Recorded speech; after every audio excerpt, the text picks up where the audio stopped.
کوئی زندگی ہوتی ہے، کوئی مقصد ہوتا ہے زندگی کا، کوئی ہدف ہوتا ہے، تو پھر اسے یہ فیصلہ کرنا کہ کیا صحیح ہے کیا غلط ہے یہ آسان ہو جاتا ہے۔ اسے وقت کے ضائع ہونے کا بھی احساس ہوگا،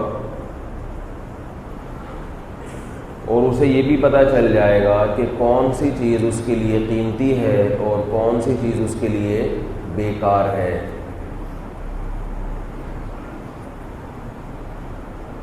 اور اگر منزل ہی کا تعین نہ ہو، بے مقصد زندگی ہو، تو پھر یہ کیسے پتہ چلے گا کہ کون سی چیز اس کے لیے قیمتی ہے اور کون سی چیز اس کے لیے بیکار ہے؟ غیر مسلمین جو ہیں ان کی زندگی کا مقصد چونکہ یہ دنیا ہوتی ہے، اس لیے دنیا کی زندگی کو سامنے رکھ کر جب وہ وقت گزارتے ہیں تو جن چیزوں میں وہ ٹائم پاس کرتے ہیں ان چیزوں کو سمجھ رہے ہوتے ہیں کہ ان میں ٹائم پاس کرنا وقت کا ضیاع نہیں ہے بلکہ وقت کو بچانا ہے، جبکہ ہمیں یہ لگ رہا ہوتا ہے کہ ان چیزوں میں ٹائم پاس کرنا وقت کو ضائع کرنا ہے۔ ایک مثال دیتا ہوں، انشاءاللہ اس سے بات سمجھ میں آئے گی۔ دیکھیے یہ جو طلبہ اسٹڈی کرتے ہیں یا آپ کمپنی میں کسی کمپنی میں آپ جاب کر رہے ہیں اور آپ کو ٹائم کے حساب سے پیسے ملتے ہیں، ایسا بھی ہوتا ہے نا بھئی پر گھنٹہ کام کے کتنے پیسے۔ اس دوران اگر نماز کا وقت آ جائے اور آپ نکل جائیں نماز کے لیے، آپ کا امتحان ہے، پیپر ہے، 1 ہفتے کے بعد آپ اس کی تیاری کر رہے ہیں، درمیان میں نماز کا ٹائم ہوا تو آپ چلے گئے کہاں؟ نماز کے لیے۔ تو یہ ٹائم آپ کا اسٹڈی میں نہیں لگ رہا، پڑھائی میں نہیں لگ رہا، آپ کو ایسا لگے گا کہ یہ ٹائم ضائع ہو رہا ہے، اور دیکھنے والے کو بھی ایسا لگے گا کہ یہ ٹائم، بولو بھائی، ضائع ہو رہا ہے۔ کسی کمپنی میں آپ ملازم ہیں، آپ نماز کے لیے جتنا ٹائم گزاریں گے آپ کے باس کو بھی لگے گا کہ یہ وقت کیا ہو رہا ہے؟ ضائع ہو رہا ہے۔ اور آپ میں بھی اگر دین کی فکر نہیں ہوگی تو آپ کو بھی ایسا لگے گا کہ جو ٹائم میں لگا کر اور پیسے کما سکتا تھا وہ ٹائم میرا گویا کہ ضائع ہو رہا ہے۔ ضائع نہیں بھی ہو رہا تو کم از کم کسی قیمتی کام میں استعمال نہیں ہو رہا، کیونکہ آپ کو یہ محسوس ہو رہا ہے کہ آپ کا جو ہدف تھا، ہدف آپ کا کیا ہے؟ پیسے کمانا۔ ہدف آپ کا کیا ہے؟ امتحان میں کامیابی حاصل کرنا۔ اس ہدف میں یہ نماز کے ٹائم جو ہے یہ رکاوٹ بن رہے کہ نہیں بن رہے؟ کیا ہوگا؟ یہ یقیناً 5 ٹائم نمازوں کا جو آپ ٹائم نکالیں گے یہ اچھا خاصا وقت بن جائے گا۔ یہ ایسا لگے گا کہ یہ کسی کام میں استعمال نہیں ہو رہا، حالانکہ یہی کسی کام میں استعمال ہو رہا ہے، باقی کیا ہو رہا ہے؟ ضائع ہو رہا ہے۔ اب بھی سمجھ میں نہیں آتی تو ایک اور حدیث پیش کرتا ہوں۔ اب یہ مثال دی ہے نا تو اب حدیث انشاءاللہ اچھی طرح سمجھ میں آئی ہے۔ آپ صلی اللہ علیہ وسلم ایک مرتبہ گھر تشریف لائے، زوجہ سے پوچھا کہ کچھ کھانے کو ہے، کچھ کھانے کو ہے؟ انہوں نے فرمایا کہ کسی کے گھر سے ہدیے میں سری آئی تھی، وہ میں نے صدقہ کر دی، تھوڑا سا اس میں سے بچ گیا ہے، ساری کیا کر دی؟ صدقہ۔ بچ گئی ہے تھوڑی سی، تو آپ نے فرمایا کہ جو صدقہ کر دی وہ بچ گئی، اور یہ تھوڑی سی بولتے کیوں نہیں ختم ہو جائے گی۔ بچی کون سی ہے؟ وہ ہے، یہ بچی تھوڑی ہے، یہ تو ختم ہو جائے گی۔ ہم اگر گھر پہ آئیں، اول تو آتے ہی نہیں، شادی شدہ آدمی گھر سے شروع میں تو گھر میں رہتا ہے 2-3 ہفتے، اس کے بعد گھر سے کیا ہو جاتا ہے؟ شارٹ، سالوں کا فون آتا ہے پھر آتا ہے گھر میں، اور تھوڑا سا چکر لگائے گا پھر گھر سے باہر۔ اول تو گھر پہ نہیں آتے، پھر اگر گھر پر آئیں اور پتہ یہ چلے کہ آپ نے جو کچھ بیگم کو لا کے دیا تھا وہ بیگم نے کیا کر دیا؟ کسی غریب کو صدقہ کر دیا، کیسے تیور ہوں گے اور کیسے سیخ پا ہو جائیں گے، اور کیا 2-2 فٹ اچھلنا شروع ہو جائے گی، کیونکہ محسوس یہ ہوگا کہ بھئی یہ تو ضائع کر دیا، اپنے لیے کمایا تھا اور فقیر کو دے کے ضائع کر دیا۔ تو آپ صلی اللہ علیہ وسلم کا چونکہ ویژن تھا جنت، اللہ کی رضا، تو آپ صلی اللہ علیہ وسلم کو یہ محسوس ہوا کہ جو صدقہ کر دیا ہے وہ تو اپنے ویژن کے لیے استعمال ہو گیا، باقی بچ گیا، جو تھوڑا سا رہ گیا وہ کیا ہو جائے گا؟ کھا کے ختم ہو جائے گا۔ حالانکہ آپ صلی اللہ علیہ وسلم کے لیے تو وہ تھوڑا سا بہت ضروری تھا، کیونکہ اسی تھوڑے سر سے تو زندگی تھی۔ ہماری طرح تھوڑی آپ صلی اللہ علیہ وسلم سیر ہو کر کھایا کرتے تھے، آپ کی جو خوراک تھی وہ اتنی تھی کہ زندہ رہنے کے لیے جتنی خوراک ضروری ہے، لیکن اپنے گھر والوں کا ذہن بنا رہے ہیں کہ دنیا سے دل مت لگانا۔ بہت کم پہ آپ صلی اللہ علیہ وسلم نے گزارا کیا، بہت کم پہ، یہ بتانے کے لیے کہ یہ دنیا میرا ویژن نہیں ہے۔ تو اب دیکھو کہ یہ جو کاروباری لوگ ہوتے ہیں، دکان پہ بیٹھتے ہیں، کسٹمر کا رش ہوتا ہے، یہ نماز کے لیے جب جاتے ہیں نا، جو بہت دیندار ہیں وہی جاتے ہیں ایسے موقع پہ، کہ جب کسٹمر کا رش ہو، قریب میں مسجد ہو جہاں آپ نے جا کے جماعت سے نماز پڑھنی ہے، ایسے موقع پہ گاہکوں کو چھوڑ کر نماز کے لیے نکلنا، یہ صرف ان لوگوں کا کام ہے جو بہت زیادہ دیندار ہوتے ہیں۔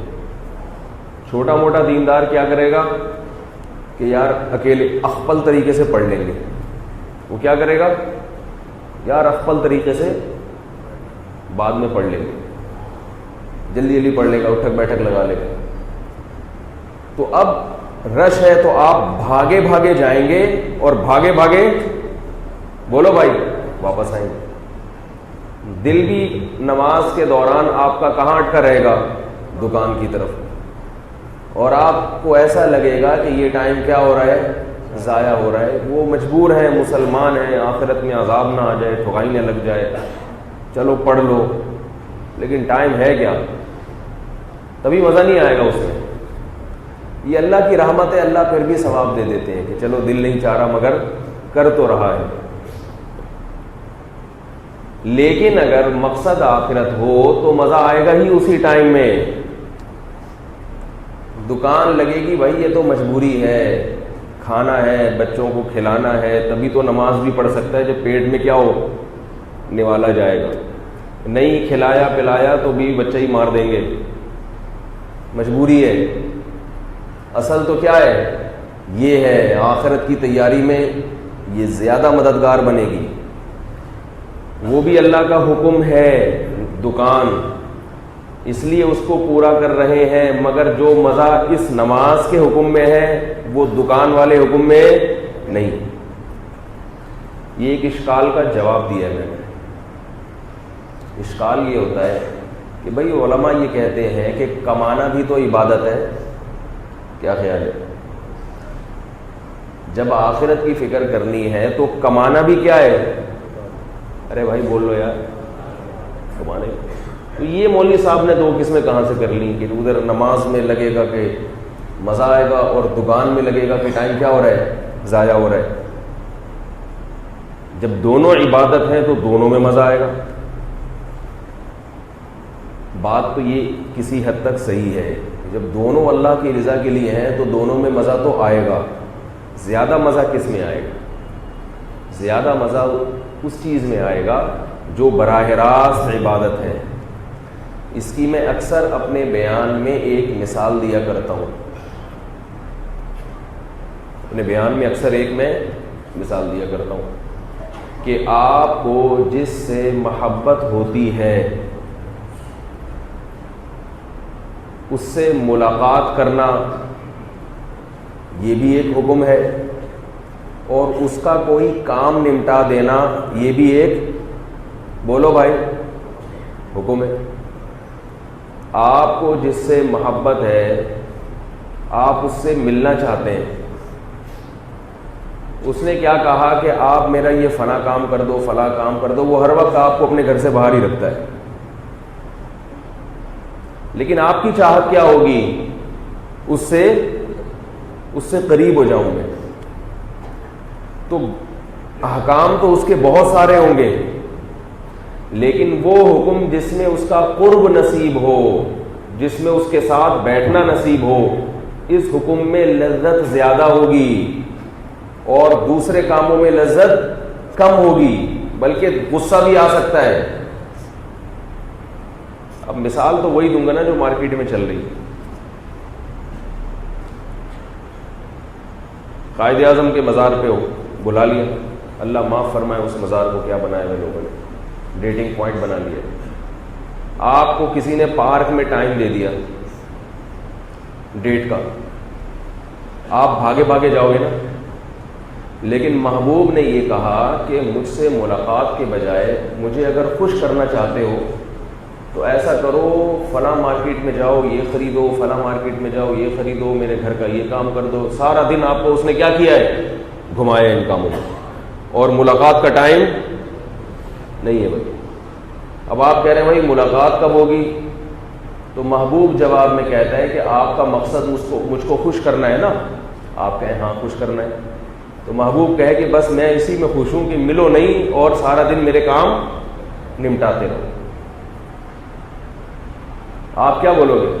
دھت تمہارے, بولو گے کہ نہیں بولو گے کہ بھائی ٹھیک ہے کر تو رہا ہوں, لیکن جو اگر محبت ہو تو ملاقات میں جو لطف اور جو مزہ آئے گا وہ محبوب کے دوسرے کاموں میں مزہ نہیں آئے گا. جن لوگوں کو جنت کی حقیقی تڑپ ہوتی ہے یہ وہ لوگ ہیں جن کے دل میں اللہ کی حقیقی محبت ہوتی ہے. ان کو اللہ سے ملاقات میں براہ راست, اللہ, نماز تو اللہ سے ملاقات ہے, عجیب ملاقات ہے. دیکھیں نماز میں آپ جب اللہ اکبر کہتے ہیں تو اس کا مطلب کیا ہے کہ میری اللہ سے ملاقات شروع ہو چکی ہے, اب میں باؤنڈ ہو گیا ہوں, کوئی مجھے چھیڑنے کی کوشش, بولو بھائی, اب حصار کھینچ لیا ہے. یہ وہ روحانی حصاروں والا حصار نہیں ہے, وہ کچھ بھی نہیں ہوتا روحانی والے جو حصار کھینچتے ہیں. حصار کھینچ لیا ہے آپ نے, باؤنڈری کھڑی کر دی ہے. اللہ اکبر, اللہ سب سے بڑا ہے. بس دیکھو جب ڈیٹنگ پوائنٹ پہ لوگ جاتے ہیں موبائل آف کر دیتے ہیں, یا کم از کم سائلنٹ پہ تو کر ہی دیتے ہیں.